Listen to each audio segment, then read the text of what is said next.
দিকে ইমামে হোসেনে পাক বাবা আপনার যেন বাড়ি থেকে রওনা হচ্ছে গো। ওইদিকে আলী আসগারের মা বলতে আছে স্বামী গো আমার সন্তান কান্না করতে আছে স্বামী। 6 মাসের বেটা আলী আসগার জানো বাবা 3 দিন থেকে আপনার জানো পানি পান করেনি গম্মা। 6 মাসের বাচ্চা বলুন কত বড় বাচ্চা হবে গম্মা। এইদিকে ইমামে হোসেনের সঙ্গে কথা চলছে গো। ছোট বাচ্চা যেন কান্না করতে আছে কান্না করতে আছে কান্না করতে আছে। হঠাৎ করে ইমামে হোসেনে পাক আপনার জানো কানটা খাড়া করে শুনতে আছে গো। কে কান্না করে গো? এটা অন্য কেউ নয় অন্য কেউ নয়, এটা হচ্ছে আমারই বেটা আলী আসগার যেন কান্না করে।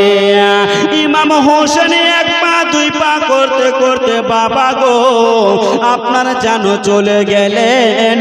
খিমার মধ্যে যেমন গেছেন বলে বিবি আমার একটা কথা বলো বিবি আমার বাচ্চা আলী আসগার কেন কান্না করতে আছে?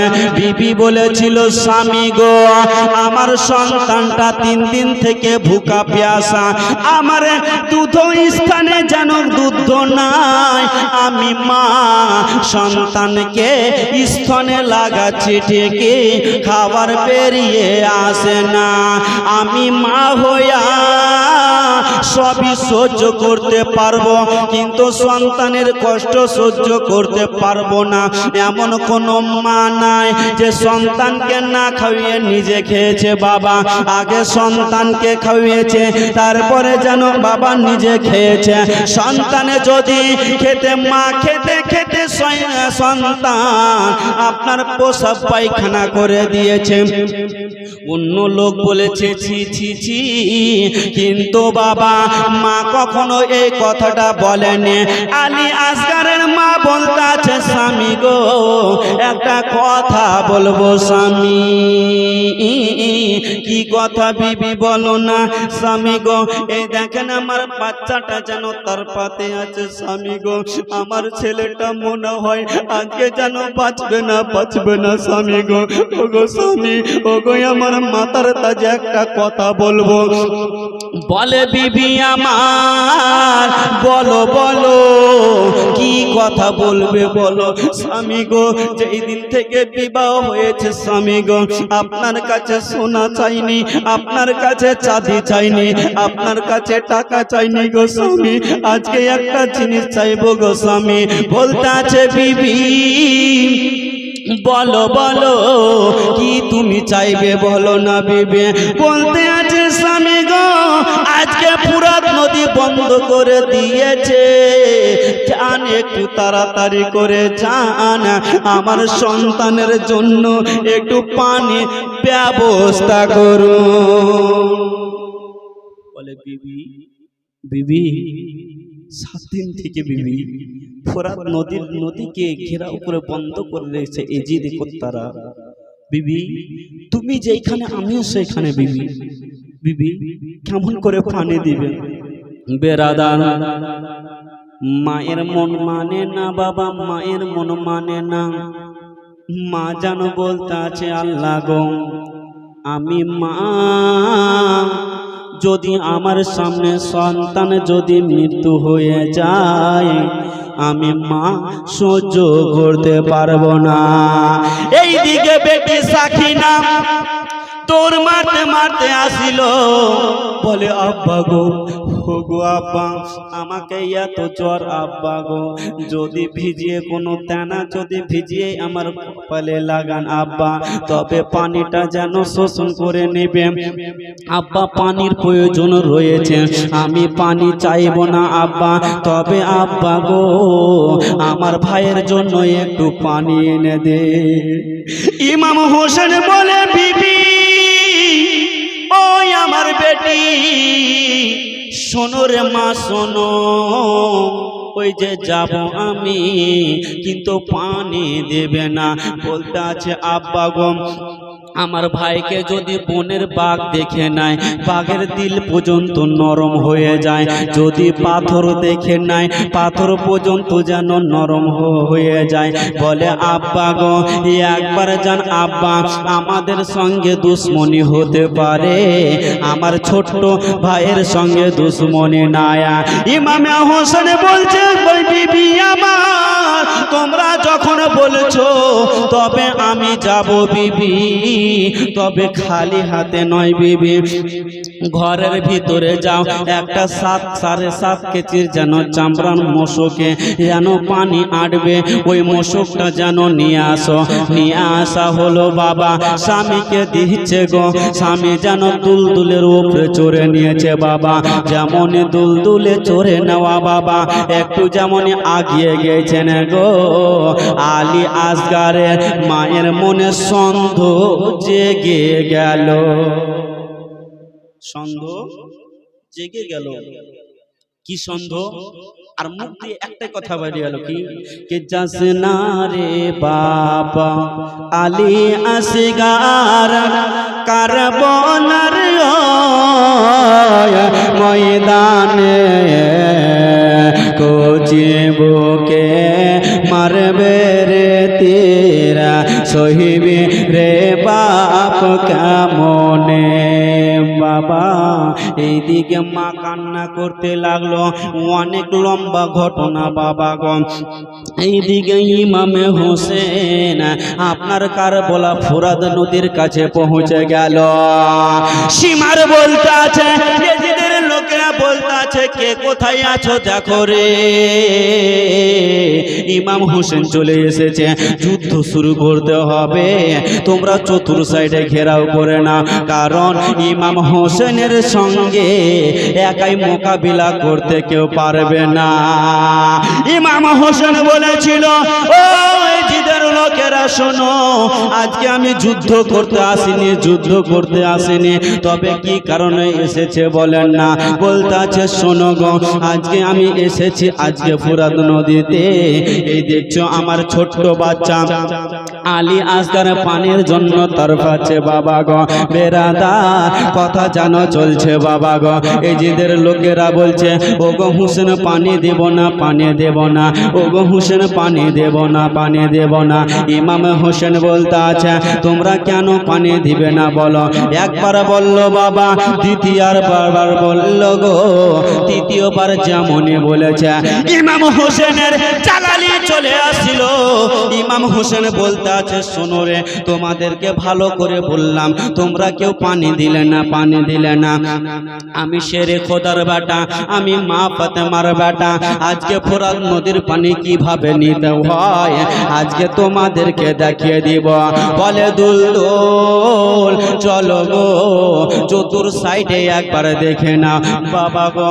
আজকে মুসলমান হয়ে আমরা দেখেন ঘরে বসে আছি, কিন্তু দুলদুল বাবা ইমাম হোসেনের সঙ্গে গেছিল বাবা গো, ইসলামের জন্য জান দিতে গেছিল।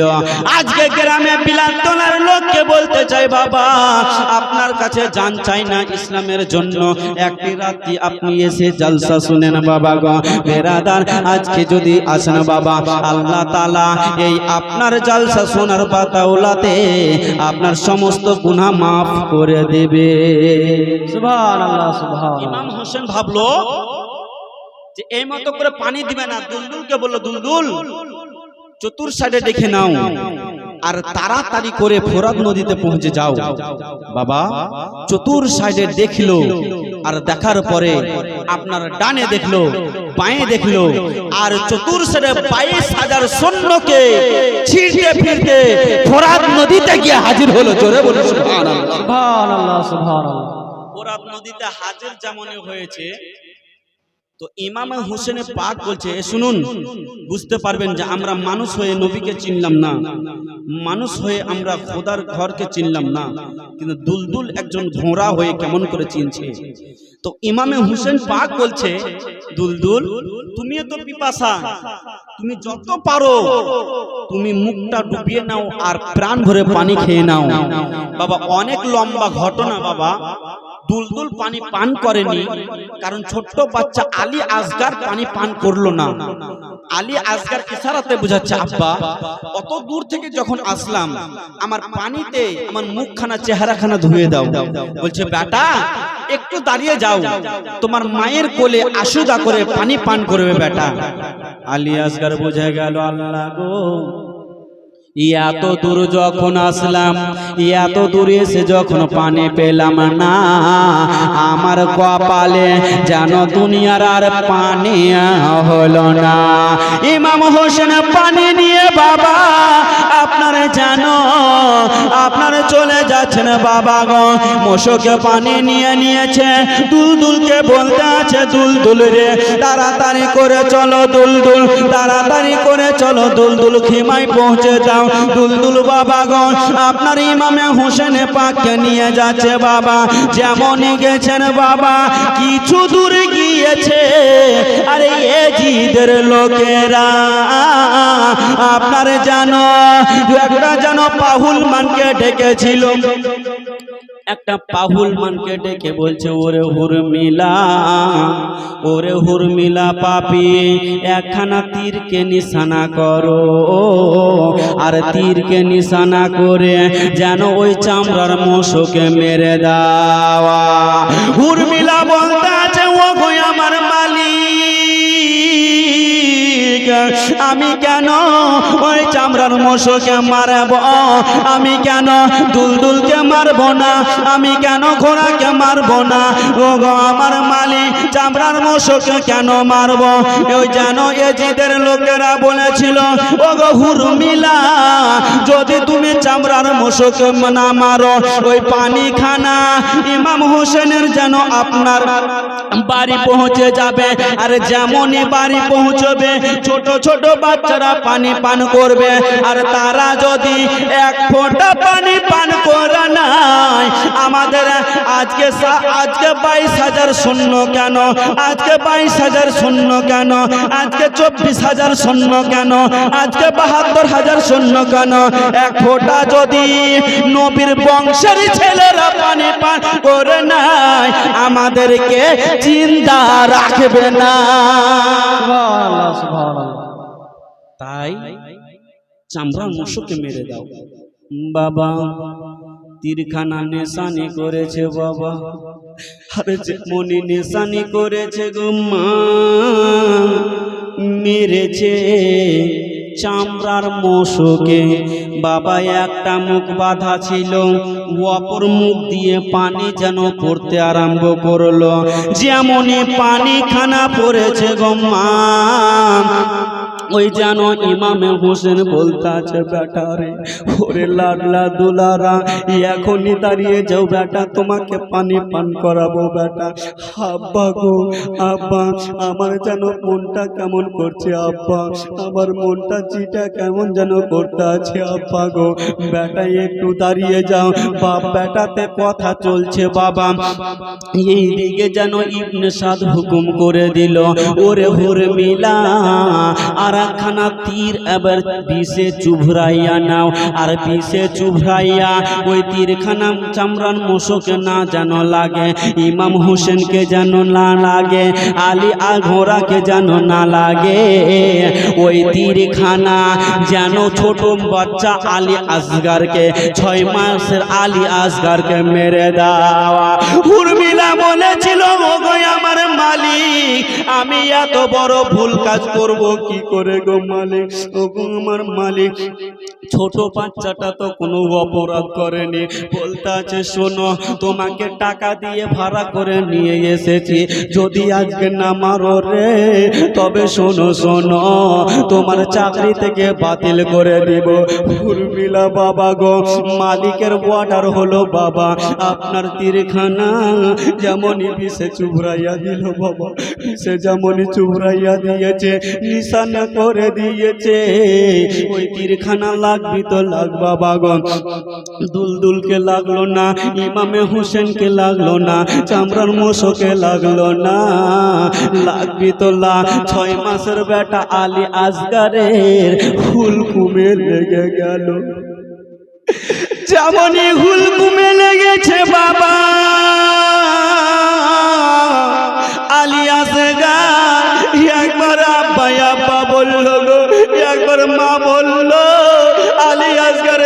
হোসেনের মতন জানো বাবা দুনিয়া থেকে বিদায় নিয়ে গেল। ইমাম হোসেন বলতে আছে, ওরে ইয়েজিদের লোকেরা আমার ছোট বেটাকে মারলি রে, আমার ছোট বেটাকে মারলি রে, তোদের দিলে কি রহম হলো না রে? আমার 6 মাসের বেটাই আলী আসগার, তোদের তো কোনো দোষ করেনি রে। ইমাম হোসেনের চোখের পানি যেন পড়ছে বাবা। ইমাম হোসেন সহ্য করতে আছে। ইমাম হোসেন বলতে আছে, শোনো এখন যদি আমি এখানে কান্না করি তবে ইয়েজিদের লোকেরা ঠাট্টা করবে, ইয়েজিদের লোকেরা আমাকে যেন দেখে আসবে। আমি ইমাম হোসেন আমার সন্তানকে নিয়ে আমি চলে যাব বাবা। তীরখানা যেমনই মেরেছে বাবা, গোটা শরীর আপনার যেন রক্তে রক্তান্ত হয়ে গেছে বাবা। ইমাম হোসেন নিজের সন্তানের লাশখানা দেখতে পারে না। ও গো মা, কোন এমন বাপ আছে গো মা, কোন এমন মা আছে নিজের সন্তানে যদি মারা যায়, বাপ যদি বেঁচে থাকে, মা যদি বেঁচে থাকে, তবে বলুন বাবা ওই মা বাপের দিলটা কেমন করবে গো? বোন বেঁচে থাকলো বাবা, বাবা বেঁচে থাকলো, মা যেন বেঁচে থাকলো, আজকে এক ফোঁটা পানির জন্য আজকে যেন বেরাদার শহীদ হতে হচ্ছে গো। আমরা মুসলমান 30টা রোজা রাখতে পারি না বেরাদার দোস্ত বন্ধুগণ বাবাজি আমার ভাইয়েরা।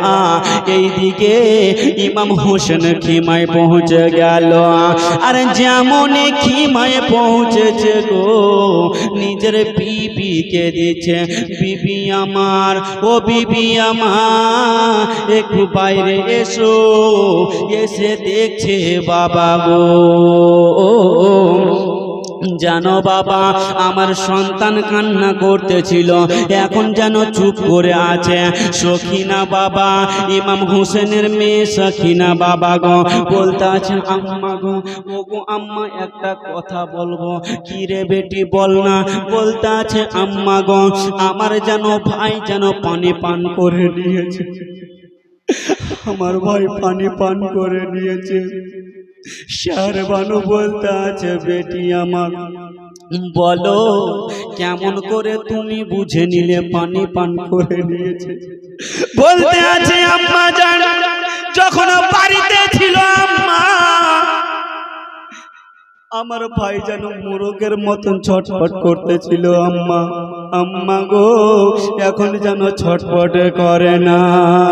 বেরাদার এই দিকে আলী আসগারকে নিয়ে জানো বাবা নিজের সন্তানকে নিজের স্ত্রীকে দিচ্ছে আর বলছে, বিবি আমার কোলে এতক্ষণ শুয়ে থাকলো, এবার তুমি যেন শুয়ে ঘুমিয়ে দাও। যেমনই বাবা কোলে যেন স্ত্রীর দিয়েছে গো নিজের বিবি রক্তাক্ত দেখে বাবা গো, ছেলের কুলকুমে তীর মারা দেখে গো মা নিজের বিবি বেহুশ হয়ে পড়ে গেল। বেহুশ হয়ে পড়ে গেছেন বাবা। ইমাম হোসেন বলতে আছে, আল্লাহ আমার বেটাকে হারালাম, এখন কি আমার বিবিকে হারিয়ে দেব?